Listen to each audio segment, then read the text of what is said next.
اللہ انصاف اور احسان کرنے اور رشتہ داروں کو خرچ سے مدد دینے کا حکم دیتا ہے، اور بے حیائی اور نامعقول کاموں سے اور سرکشی سے منع کرتا ہے، اور تمہیں نصیحت کرتا ہے تاکہ تم یاد رکھو۔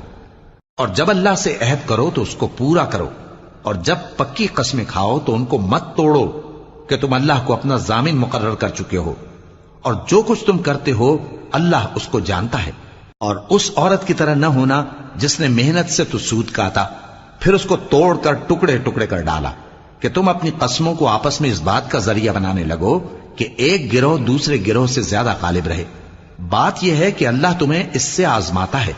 اور جن باتوں میں تم اختلاف کرتے ہو قیامت کے دن اس کی حقیقت تم پر ظاہر کر دے گا۔ اور اگر اللہ چاہتا تو تم سب کو ایک ہی جماعت بنا دیتا، لیکن وہ جسے چاہتا ہے گمراہ رہنے دیتا ہے اور جسے چاہتا ہے ہدایت دیتا ہے۔ اور جو عمل تم کرتے ہو اس دن ان کے بارے میں تم سے